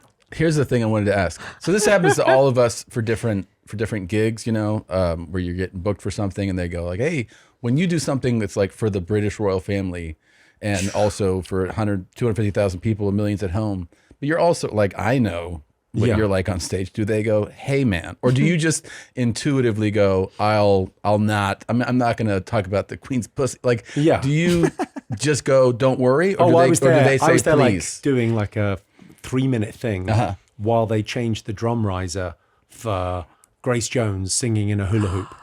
It was crazy. I mean, it was a crazy kind of afternoon. But they, be a professional. Also, if you want to be a badass, don't take the gig. That's what I'm saying. They phoned me 3 days before and went, do you want to come to this thing at the Palace? Yeah. Of course, fun. Or if I get sat next to the Queen at lunch, fucking talk about nice stuff. Sure. Don't talk about a pussy. Yeah. I do have lunch with the Queen on the regular. Do you? I like Camilla a great deal. Yeah. Do you? Very fun. Really? Genuinely tell very if you're fun. being serious. A great sense of humor. He is being serious. Great sense of humor. You fucking have. She's genuinely. But she's I'm so into the really monarchy. fun. Likes stand up. That's what I hear. Likes fun. Likes jokes. Likes drinking. Like just a good time. Can I tell you why? Because I'm deep into the history of whenever it's believed that her family growing up, they were very loose, they're very wealthy, whatever, and they would just sit around and have parties and talk. And she's very, she was raised essentially to be like a nice social, gracious person, and she's universally loved. Apparently, when you meet her, you're just charmed. Yeah, she's nothing but good now, news. what about old Dudsies, the husband, though? Oh, Charles is great fun. Char's fun? Charles is like a genuinely kind of a polymath, if you meet him. I don't even know what that word is, bro. He knows an awful lot. Okay, so he's been at a lunch and a dinner every day of his adult life, right? Since he was, a kid. I heard he skips a meal to stay thin. He does, yeah. But his thing of like going, he sat next to the most interesting guy in the room at every dinner. Right. So That's his cool. breadth of knowledge, it's kind of like that thing of like, he just talk about anything and he goes, oh yeah, I know a little bit of that. And he was so far ahead of the curve in terms of going, it's very rare to have an Irish guy, this pro-royalist, but he was so far ahead of the curve in terms of like non-GM and being good to the environment and, all these kind of talking to plants. He was kind of viewed as a joke in the 80s and 70s, talking about the environment all the time, whittering on about the environment and things. But he runs he's a farmer, really. He's really into that stuff. Now, what about, I'm going to bring them up. Sure. Old Meggie and Harry? Yeah. Harry? I don't know how well Harry Styles and What about Meggie and Hart? And what's the sentiment? What's the pulse in the UK about them right now? I don't know. It seems she's a right cunt. It seems very. I mean, it's my joke about her. I think it's a pretty good joke. I said Meghan Markle is, of course, a lifelong feminist, which she's demonstrated by marrying a prince and giving up her job. That's I'm not sure. I mean, the big thing Harry's done, which is brilliant, is the Invictus Games, which is this thing with injured servicemen where it's a bit like the Paralympics, but specifically for servicemen, and giving them kind of a platform where they can perform physically and compete, and it's pretty fucking awesome. Yeah, that's cool. But Invictus is from the Latin, not a victim. Ooh, I like that. And it strikes me that the card he's playing is I'm a victim, and you go, right, yeah. No, you're not a fucking victim. What are you talking about? Sure. What? Yeah. Like whinging about, I can't get police protection when I come back to Britain or something. Man, cry me a river. But he's not in the royal family anymore, and that's only given to the royal family. You just have to pay for your own fucking security. If you're not working, why would they give you protection? It's logical. I don't know. I mean, I wish them well. I hope he has a great life, and I hope she has a great life. Ooh, they seem like nice that's people. the British version of bless your heart. It is British, I wish bless your them heart. well. Let's go fuck yourself. Yes, it is. It's totally. No, but listen, he's off doing his thing. I'm not sure. I'm not sure I need to be told. But also what people say when they break up, they're like, yeah, I hope she's great, and I hope she has a very, very happy future. I've got a whole bit in the show about sometimes in life, yeah, you have to apologize. But what you want to say is "fuck you." Yeah. And there's a phrase for that. I'm sorry you feel that way. Oh, yeah. It's you know what you mean. They know what you mean. They can't touch you for it. Right. I'm sorry you feel that way. yeah. I'm sorry if what I said Big made you fuck feel a certain way too. I'm sorry if what I said that was entirely fine made you feel like a dick. That American Airlines, you fucking cunt. Yeah. Jimmy Carr, can I ask you another retarded question? Sure. When you meet, I don't think you couldn't. Oh, I can't. Yeah. That'd be the more interesting thing. Okay. So, when you're meeting the royal family for the first time, are you briefed on how to curtsy? Do you bow? Who briefs you? Ma'am, a guy comes in, an equerry comes in before and says, A what? Equerry. What's an equerry? Personal is the assistant word. to the royalty. And you would say, ma'am. Ma'am. Rhymes with jam. Okay. Not mum, because they say Not mom. Mom. Yeah. Hey, Ma'am so rhymes with jam. women are always, it's been, I would say, well talked about that women are supposed to curtsy and everything. But what do they tell a man when you're meeting a royal? What else? I've never actually heard, you know what I mean? Like behavior, greeting wise, meeting a royal. Don't I don't know, don't turn your back. I think that's meant to be, you're not meant to turn your back on the king or something. What about the queen consort? I was told not to sit on the throne. We went to a party at Clarence House, and I was told not to sit on the throne. And then me and a guy called Jeremy Clarkson went and sat on the throne and took pictures. The Top Gear guy? Of course we did, yeah. We were pretty hammered though. Yeah, sure, that's different. In fairness to us. Yeah. Dang. Yeah. So don't turn And your don't back. say like, "What's up, dog?" Or can you say that to the You king? can say, "What's up, dog?" You can, yeah, that's the first thing. That's what I told her I want to say when I meet the king. She's like, "You'll meet him one day." Where's my dogs at? Yeah, where my dogs at? Yeah, no. Remember we said when you meet him, you have to go, "Hello, governor." Oh yeah. She was like, "You would not disrespect him like that." I go, "Sure, I would." It doesn't have the same effect on me. It's not like I was raised there. There is a weird thing where everyone says that. Yeah, and then Yeah. they meet them because like, it's the station that they have. It's the heritage. It's the head of state. I mean, a lot of people are like anti-royalty and saying we should get rid of those as the head of state. Sure, but as opposed to what? What do you want to put in their place? Because there is like a ceremonial role where someone kind of sketchy can come and visit the country and they meet the royals, and it's kind of a way of dealing with that where it's not politicians. And politicians now, there's no statesman. Right. Everyone's on a 4-year cycle of trying to get re-elected, Sure. re-elected. Yeah. No one's making plans for the future or talking to people, or you know, at that level, nations need to talk to each other. So there is kind of a role they play. There, for sure there is. I was in, I mean, this is like, there's certain things, you know, there's certain things like in stand-up when you're on stage that you say it right now after something happens, you can never duplicate that moment again, right? Like a line in a moment. Oh yeah. And I happened to be in Dublin on May 5th, the day of the coronation. Right. And I opened at 3 Arena with Fuck the King. Like that was my opening line. And I almost couldn't get to the show. The ovation and the singing was like a football match. It was so crazy that I turned back to the guys off stage and I was like, because they were just like they were singing like okay. So I did a thing in Dublin. I recorded a Netflix special there, and the crowd was so hot. Yeah, like the crowd are like on their feet clapping as you walk on. And I thought, I need to take a little bit of heat out of this crowd. I got them at a 10. Yeah. I need them at a 7 for a record. 7, 8. Yeah. For a record. They can't be clapping on everything. Yeah. So here's how I took them out. I said, I don't know a lot about Irish politics, but I just think we should have one island united. And they're on their feet and going fucking nuts. One island united under British rule. It's like the whole place blew up. And they all get, of course, guy's fucking with us. They all know I'm Irish anyway. Yeah. But it was like under British rule. Bang. Yeah. As an opening line. Yeah. And then it just kind of comes down a little bit. Yeah. Okay, everyone? Yeah, everyone We good? all joking? Yeah, okay. Yeah, I mean, the Irish crowds, when Dublin, when it's right, is so fucking great. I gotta go there. Yeah. You gotta go. You gotta try. I think that's the secret sauce on comedy when you're, I know how many years in you are. I'm like 25 years in. The travel. I'm 40 countries now.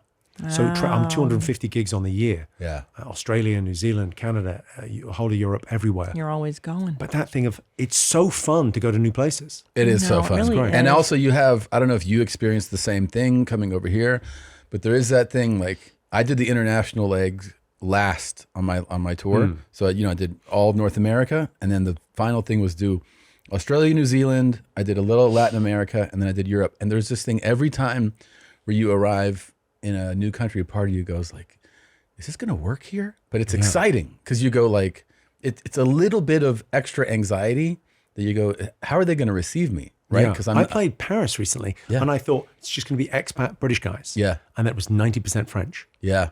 And it was fantastic. But And I they had understood you? I had to take it down a bit. You have to slow. You learn too that there's different levels of fluency. Even like they're like if you go to Norway, you can talk like you're talking right now. You don't have to like. There are countries where they're 98% fluent in English, and then there's countries where they go, no, it'll be good, and you're like, and then you can just tell on like when I did Greece, I did Athens. Yeah. I did the same act, but I just slowed the pace down a little bit, and that worked. I couldn't talk like this. Same. If you talk like that, you could tell that people were just missing. So you just dial it down, the speed of it down a little bit. And it's a conversation. Yeah. It's like Ron White said to me once in the green room. This is so This good. is the best comedy advice I've ever gotten. Go on. He goes, Christina, if you're doing bad, slow down. And if you're doing good, slow down. And I was Just like, slow down. Yeah, bro, like you're right. What's the hurry? He's fucking great. He's a guy like, Peter Kay or Tommy Tiernan that wouldn't be very well known here.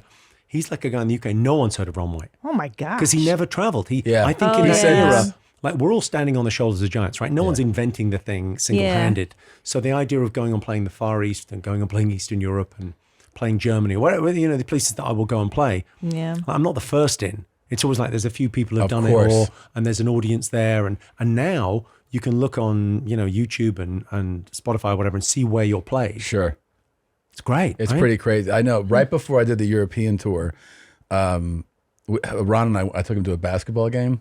So he's like, "So where are you going?" And I was like, "Well, I'm starting the European tour." He's like London. I go, "No, like all of Europe." And he was like, "Really?"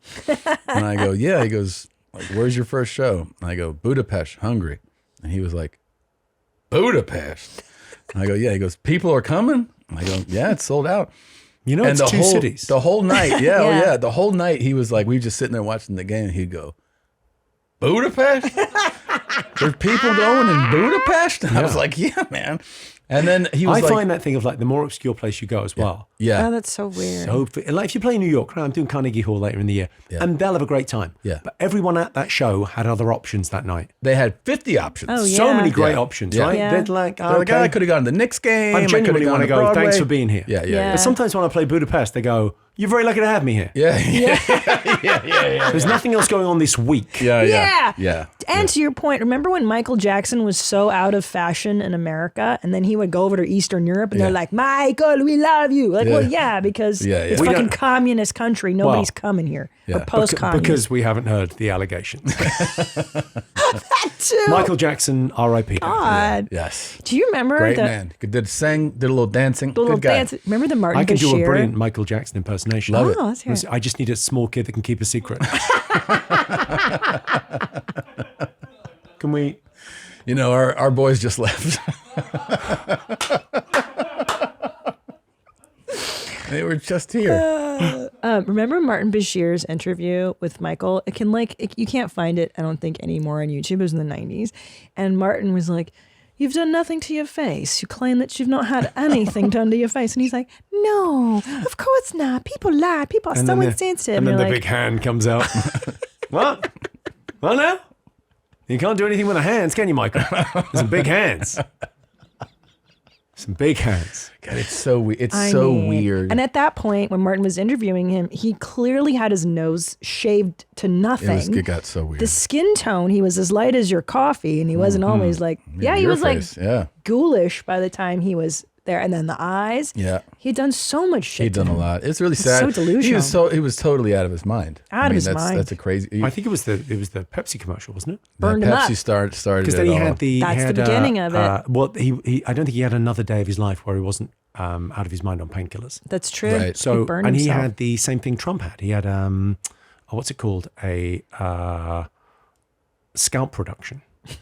Wait, Trump had that? Trump did it? That's Trump's hair. Why is Trump's hair weird? No. So what they do with the scalp production? So Michael Jackson had the top of his hair burnt off there, right? Yeah. By the Pepsi commercial. So other sodas are available. So they put a balloon under your scalp and they blow up your scalp to so you look like something from Saturday Night Live, right?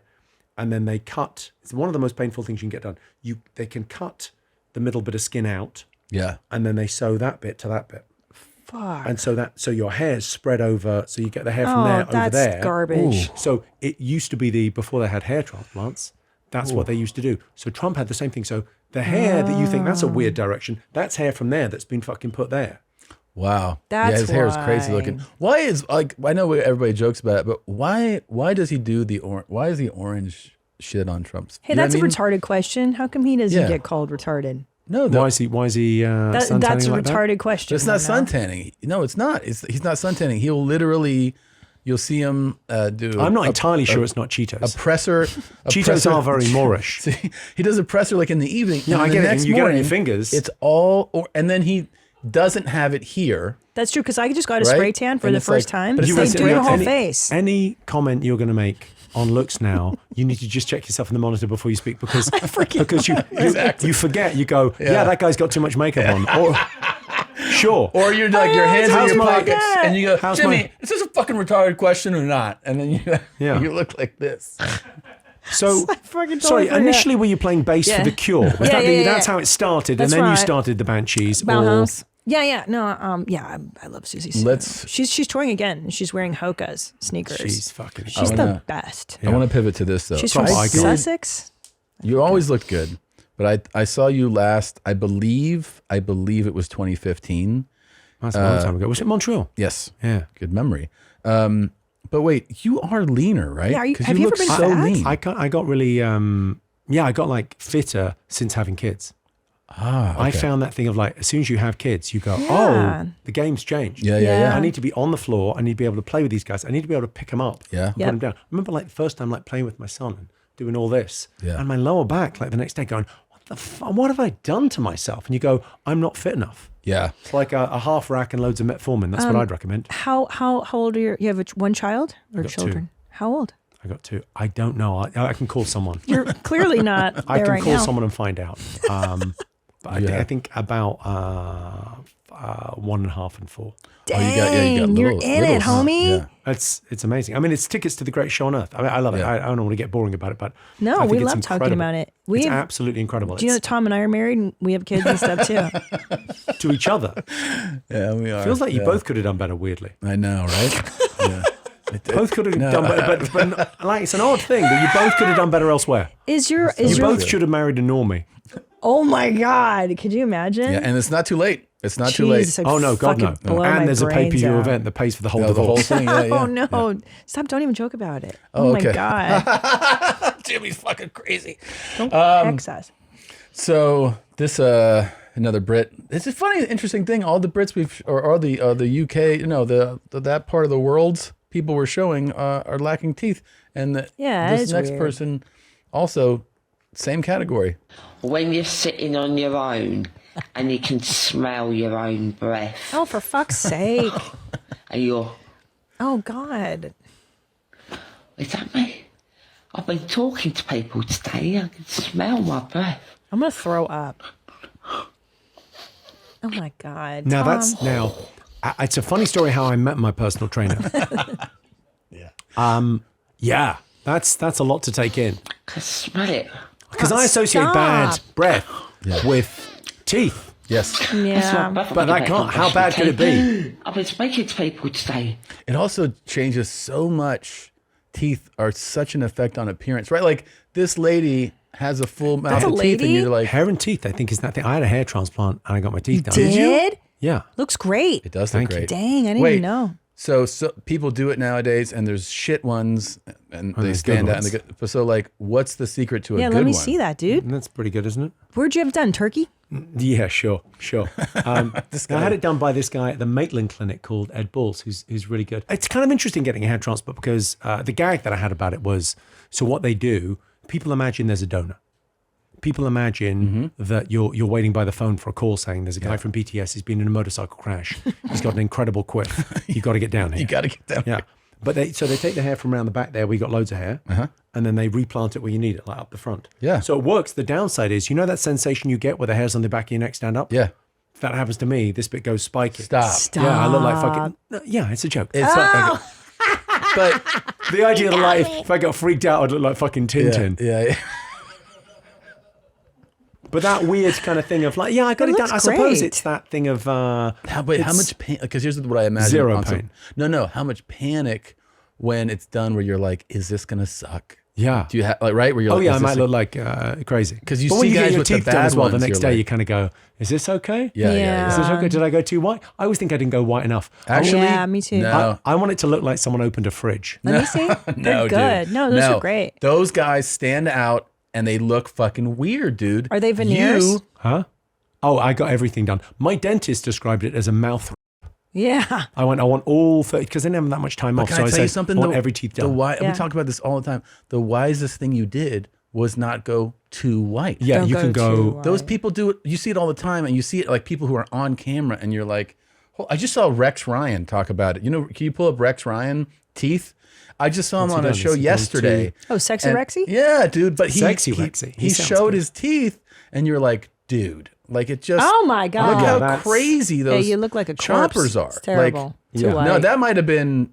Too Oh, no, white. that before one he had there, it done. Top left. Yeah, you got to show him on, left. on panel now. Yeah, like the middle one there. Oh my God, the the second Oh. one. That's crazy, bro. Well, also, homie, you gotta factor look at in. the person writing. Why is Rex Ryan's teeth brighter than white? But also Like, factor in the Yeah. dark tan. The oranger and tanner you are He too. looks It's proportionate to the insane. whiteness. Yes, I do. I do look like I died several weeks ago, and this is the ghost of me that turned up for the Halloween special. Yeah. you look it looks no, great. you're dude. fine. It looks You're great. not that. That's fucking out That of looks control. crazy. Yeah. That looks But crazy. But that's a white weird eyes, thing of white like, teeth. there's a theory on medicine. Who gets the best healthcare? Yeah. People in the middle, maybe upper middle. In But England? in the world. Very richest people, very poorest people get the worst medical care. Why? Why? Because no choice, too much choice. So if you go in as a very Ah. wealthy person to the doctor and go, right, I want my hair done, I want my teeth done, I want lipo, you can get anything you want, regardless of whether it's healthy. Right. So you have this weird thing where this guy goes in and goes, no, I want the whitest teeth, and the dentist goes, Okay. Okay, no, blue white. Fuck. Right. Okay. Right. The dentist wouldn't have done that. Ooh, that explains why Madonna looks so fucked up, because nobody says no to rich ass Madonna. Simon Cowell. Yo, we talk about him. Simon Cowell went through a phase of looking absolutely fantastic for his age, Yeah. and now he looks like a lizard from space. Do you know him? I met him a couple of times. Yeah, he's, He looks so crazy. So he looks crazy. pretty crazy. Yeah. And that is what you're saying, where you can go in and you go, I want this Who's saying procedure. no? Here's the check. Yeah, who's You're saying no? Good to go. Yeah. Yeah. He looks. Can we bring him up? That one? Dude, he looks insane. Although we say, I mean, there's that one there looks like the one on the right there. The two side by side. Pop that up. That looks like a taxidermy. You know that thing of like, have you ever looked up bad taxidermy? Make that bigger. Make that bigger, but look, that looks like bad taxidermy. Have you ever looked up? The one on the one left there. Well, the guy's he's showing the taxidermy. He goes, okay, I have to redo the left eye. Obviously, look up bad taxidermy. There's some amazing bad taxidermy. Let me. Okay, so look at him. Look at him. Look at the line. God, it's Simon Cowell. Have you never seen these? Let's go through these. Make them full size because we got to let the people at home see these. Okay, it's my first time doing taxidermy and I think I did great. You can tell what it is. Do you like what I made you? You know it ain't a snake. Somebody's coming to pick this up. Do you have my lion? And you're Yes. I shot a lion. I'm a dentist from somewhere. Now, I'd love if you were the taxidermy guy because you're so refined with the way you speak. Okay, It's like, before I show you this, I want to manage expectation. Listen, they're not live animals anymore, but honestly, Sure. I think this was your pet lion. I'm very proud of my hunt. Okay, next one. Yeah. Next one. Flip up. Oh my God. Oh, that fox is great. Look at the fox. Oh, the cat. With his legs crossed. The fox. What the fuck is that, dude? The fox. Is he waiting for someone to pick him up from the bus stop? What is this? Oh my God. The side view is kind of. This is terrible. Do I have a fat ass? Terrible. And now show Simon again. Wow. Oh, this is what we're talking about, right? This is bad taxidermy. I'm not entirely sure he's not dead. I think we might be Weekend at Bernie's. You know what's crazy too is when I first saw this, I was like, the fuck is going on? Someone was like, oh, he was in an accident. And I go, oh, fuck. So like a facial, like something happened to his face. And then the article's like, yeah, he hurt his back in a car accident. I'm like, oh, so this has nothing to do with the act. Like he was in an accident that affected his back. And then he somehow decided to do this. It's the guy that did my hair, actually, Ed Balls, who's a great guy. Yeah. And he became a hair surgeon because he worked as a plastic surgeon for, 25 years. And went, it's kind of not bringing me happiness because someone comes in, they've had a car crash, and I've got to do facial reconstruction surgery. He's got a great eye. Yeah. And it's God's work. I mean, it's beautiful to bring back someone's face. Sure. But it's not the same. It'll never be the same again. It's a new life, and I'm going to walk you through this, and it's going to be okay. And then he's doing hair transplants, and it's a bunch of kind of, middle-aged men going, hey, this is fantastic. Yeah. Or especially with the work he does with women as well, whether, redoing hairlines or eyebrows or whatever. Fabulous. Blephs. But they lowered his brow. Or they took out the lid on top and they lowered it. He should have gone up. It's very crazy. It's very weird. Whatever it is, it doesn't. But then his eyes. there's also, I would say, there's a happy Jesus medium where Christ. more needs to be done here. Clearly, sure. Oh. This is not done. No. I mean, don't do that. No, but meet us halfway. But it's a visual medium. Lower blephs are probably next. Blephs. Right? He needs his blephs done. These are the blephs. Well, you get filler injected into. That's what I told him. She keeps telling me to do that. Yeah. Just start with Filsies. Come What with else me in should I do? LA. I don't know, because your whole. I think I can kind of get away with it. Maybe I can't, but your whole thing. Yeah. What are you selling? Authenticity and charm. Sure. Authenticity and charm. You get up on stage and you tell us about your life. You're so open. Yeah. You're so you. It just feels like, you could do it. Yeah. But people love you as is. Right. So don't. Yeah. That's what I always say. Like, I go, when you drop the weight, I think it was really interesting because people really felt like it was, this guy didn't get his money right. This guy just got his life together and we were on the journey with you. Sure. And it was really interesting. It's like, it felt like that's true. you brought people with you. So if you want to, if it's good for you, then do it. Don't do it for. I think the only rule about doing shit, I think as a comedian or for myself, is you can do something, but you got to like talk about it. Yeah, you can't. You can't. I remember my friend once had a hair transplant. And there was a story in the paper about it. Yeah. And he wrote to the paper like an open letter saying, "Thank you for drawing this to my attention. I'm going to have my people look into it." That's great. Fabulous. Yeah. No, I chopped it off, just whatever. Yeah, why not be honest, especially as a comedian? You're not fooling anybody. No, of course, you have to. All the comics that we've... Every leading man in Hollywood, though, has had a hair transplant. Yeah. And they're all fronting about, oh, no, I cut it for a role. And the other ones that all the super jacked dudes, like if they're asked, they go, no, I'm just eating chicken breasts, working out. And you're like, you're carrying 250 pounds of muscle. Like you're on. What is the lot. idea of like the Kardashians going? No, I haven't. Yeah. What are you talking my about? God. Yeah, Like it's the so idea, crazy. like that thing of it's so unfair to the people though on Instagram, especially the young girls, the young boys, going, I aspire to that body. Why can't I get there? Yeah. Well, if you're honest about what you did, Yes. then it becomes a different thing. Sure. I know, and it's so I grew up in Los Angeles with really attractive people, like symmetrical. Did they make you leave? They kicked me out. Mine's retarded. I'm just watching the monitor. You look so crazy, being like, I grew up in Los Angeles, bro. With really, you look like a maniac. Yes, with the other, you were in the Munsters, yes? I love the monsters. Yeah. But I grew up with your brother was a werewolf, yes. Yes. Tell us more about your. And your uncle was just a hand. Yeah, I know. He's the craziest. But I grew up with like legit like bathing suit models and shit. Like this girl I went to high school with, she was a fucking body glove model. Like she was gorgeous. So when I see these Kardashians, I'm like, oh, that's all plastic surgery. And that's all synthetic good looks. You know what I'm saying? Well, didn't some guy in China, you ever hear this story? There's a guy in China that sued his wife. So he married this girl, met this girl, married her, had a baby.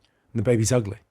And he sued his wife. He sued her. Dang. It might have been South Korea, but he sued her saying, "You had so much plastic surgery. You sold this is a faulty bill of goods." Yeah. And then we have this kid that's ugly. Yeah. And what are we going to do with this? Dude, the Asians don't fuck around. They I don't love it. play. Well, the They most really plastic don't surgery in the play. world is South Korea.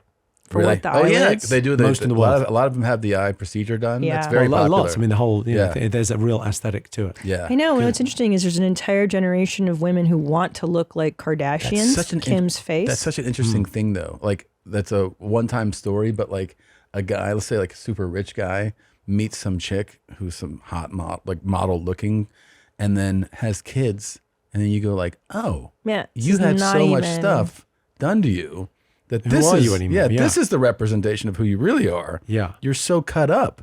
Well, Like there's a weird thing now where people go into plastic surgeons, don't even bring a picture of the Kardashians. They bring a picture of themselves from Instagram with the filter on it. And I want to look like so this. I want to look like I crazy. pretend to look online. Wow. So you get this weird thing where people haven't even got FOMO for other people's lives. Yeah. They've got FOMO for how their life looks because Instagram is the highlights reel. Yes. And life is a bloopers reel. Amazing. Yeah, fucking hell. Yo, yeah, sorry. Even my makeup artist, I did something. You have a makeup artist? Yeah, can you believe that? I don't just look like this.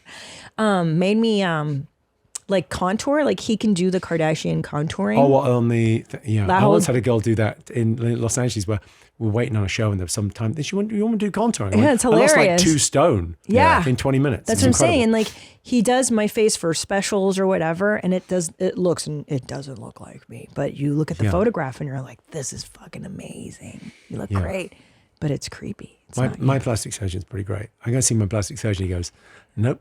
Anything I ask him about, he goes, nah, we're not doing that. What are you talking about? What do you want to do? You can have I do a tiny bit of Botox there, a little bit there, Yeah. so you don't get jowly, a little bit there, not there, and you can have filler there, but not there. Oh, okay, right, whatever. But then he will, like anything I ask him about, he goes, I asked him about buccal, is it buccal fat reduction? What's that? So it's where one of the guys from One Direction had it done. I think, is it Liam? You can get a picture up where they take out the fat there. Whoa. So you go from having, I've always had chubby little cheeks, right? It doesn't matter how much weight I lose. I could be, 50 kilograms and I'd still have chubby cheeks. But they take out the fat from here. So you look like chiseled and modelly. Holy shit. Right. So look at this. I mean, it looks fantastic. No, but it does. It works good. Very but masculine. the issue is when that down the line, everyone age 50 goes, I need you to get the fat back in there. Mm-hmm. And it doesn't look as good when you put it back in because that's what ages you. Wow. Yeah, Kind your of face will fascinating. hollow out anyway. When you're, Yeah. You don't need anything done, Jimmy. no, you're perfect. You're beautiful. You're Yeah. perfect the way you've already done loads of stuff. You're perfect the way you've spent an absolute fortune on your face. I'll tell you this too. I Yo. wanted to tell you this, like sincerely too. When you're a comic, right? Sometimes people come up to you and they go, "Hey, I'm sure you're tired of hearing this," and then they give you they're like, "I think you're really funny," and you're always like, that never gets old. You can say, if you ever think a comedian is funny and you see them in person, go ahead and tell them you think they're funny. Like they'll never say, "Oh, that I'm sick of hearing that." But the thing that always sticks with you is when other comedians tell you something. Like I have like a perfect memory lock of comedians saying like that was really funny. Yeah, it's a good bit. Yeah. And man, when you told me that in like 2015, I did not expect. You came up to me at the Catacombs in Montreal, and you complimented my set. It carried me through the whole week in Montreal. Because I think you always go like when other comics, it's different than someone being like, I thought that was really funny. Man, it was. It is a lovely thing actually, and I think that thing about like comics don't like the great thing about the Comedy Mothership here in Austin or whatever. That thing of like having a great club where you're going out and seeing stuff, and going out to shows and watching stuff. I watch everyone's specials because you kind of have that thing of going, yeah, you're going to bump into that person. Sure, you want to have a view on who they are. And also the joy of it, remembering why, because it puts you in the audience seat. Sure. And then you go, oh, right, when I see it, oh, that's going to be what it looks like. Yeah. Where was yours taped? Where was Sledgehammer taped? In Phoenix at the Celebrity Theater. It's like one of the few in the States that are in the round still. I can't believe how good it looked. Oh, the look of the thing? The set dressing. It was Other my than special. you. Other than me, what they did production wise with that set, I thought it was the most beautiful set I'd seen for a special. I thought they absolutely killed it. When I walked, sometimes you walk. It's almost like no set; it's just lighting.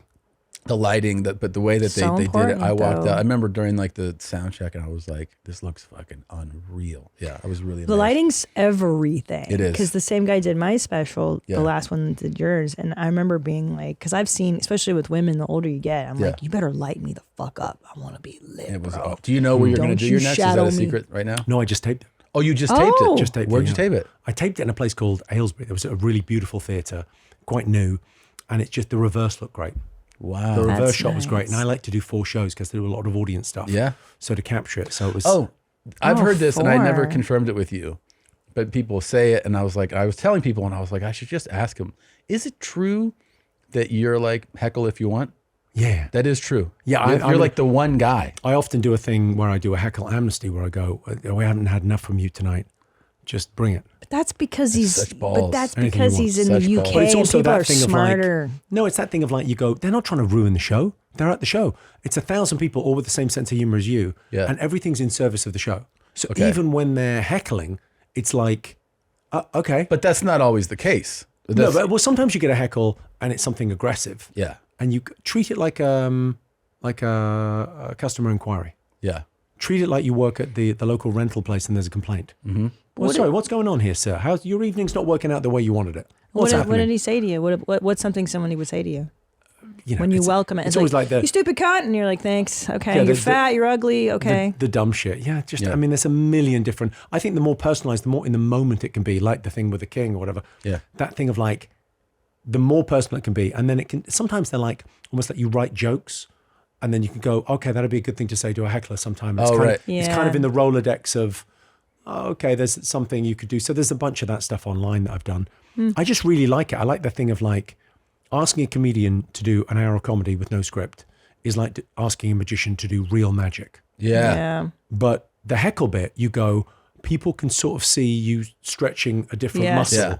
And if you keep the cadence, the rhythm of it, the same as your written material, it's got a real kind of, it just kind of suckers people in. I love it. I love when people join in. It, like I've seen you live and I've seen clips of it on, and like it's very admirable. You're the best at it. Oh well, it's very kind of you, but it's very enjoyable as well. Yeah, because it's that thing of like 250 dates on the year, like you want to keep the show fresh. You want to make it feel like it's different every night, and that keeps it like absolutely. That and new stuff every night is my rule.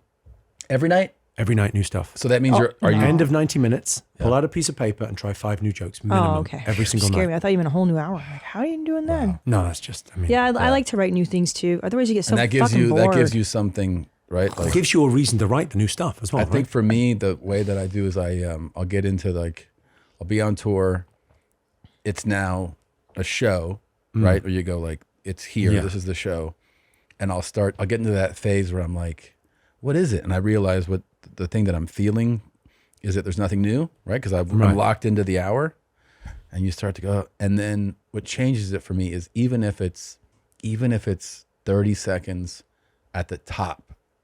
Yeah, I love that thing when you're in a new town where you go, hey, what is it with the cab drivers here? Yeah, and anything at the top that for me, and if that gets a laugh, and it works at the bit, I have a whole energy for the entire show. Yeah, and then if it doesn't work, it's kind of, I got the show, I got the stuff. Exactly. Don't worry, I got the goods. Yeah. I was just warming up, just testing the mic. Yeah, exactly. Yeah. And they actually like to see imperfection, I find. Audiences like imperfection. It's live. You're not watching this on Netflix. This is you come out, you bought a ticket, like Slightly the Rugged. Why do you want to see a band live?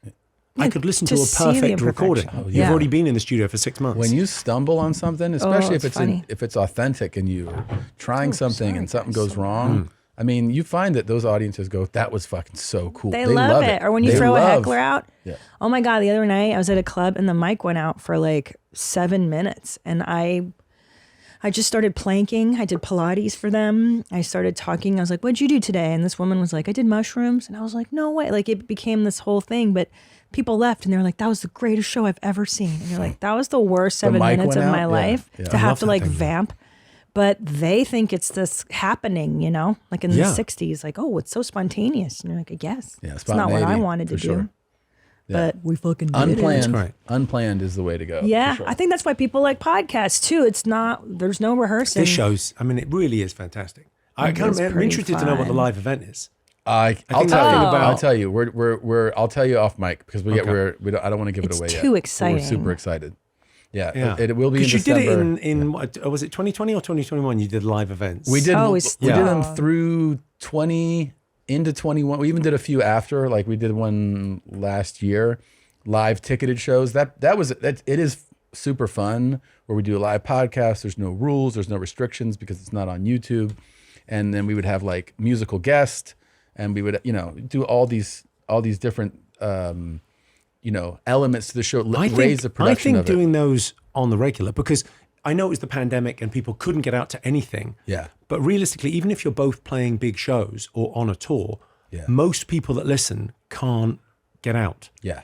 Some people just can't. They just can't. They're living in a town where they can't get away, or they're busy mum or whatever. They can't get out to the show, or they didn't get the tickets. You sell out when you play places. Yeah. So that thing of like doing that on the regular, online too. For people that do this, they listen every week, and you go, once every 6 months, I'll spend $20 because I want to see a stand-up set and a few of the regulars that come in and a bit of the chat, and also it's kind of maybe that's where you do the murder podcast, and you finally find out who Garth has buried out there.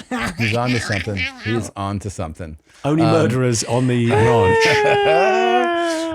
You can watch Jimmy. Obviously, you can look up all the videos we're talking about. You should see him do this, but you should see him live more so than anything. He's on the Terribly Funny tour right now. You can get tickets at jimmycarr.com. It is an absolute pleasure. I'd say check out his Dark Material on Netflix, because that'll let you know whether the show's for you. There you go. Yeah. You don't just walk in and watch any band. You shouldn't just walk in and watch any comic. Go on Netflix. Check out Jimmy. It's been a pleasure being on. Thank you for so much, both of you. Please. Thank you so much. Happy Halloween, everybody. Happy HallowJeans. Are you kidding me? We're going to fill this up? I like that thought. All of us. I just sang with Garth Brooks. Garth Brooks. In my dream, Garth Brooks. Garth Brooks. Garth Brooks. In my dream, Garth Brooks. Garth Brooks. Garth Brooks. In my dream, and let's get Garth Brooks. Garth Brooks. And let's get Garth Brooks. In my dream, Garth Brooks. I like that. Garth Brooks. Garth Brooks. In my dream, and let's get Garth Brooks. Garth Brooks. And let's get Garth Brooks. In my dream, Garth Brooks. I like that. I just sang with Garth Brooks. You just watched your mom's house. Did you like it? Then watch another one. Watch our clips. I don't know. Check it out. Try it out. If you didn't like it, look for other stuff. Maybe in the next video there's people getting hurt the way you like, or maybe gay dudes talking about dick stuff. I don't know. Try it out. Maybe there's always something for everybody. Just look in these cubes, squares, whatever.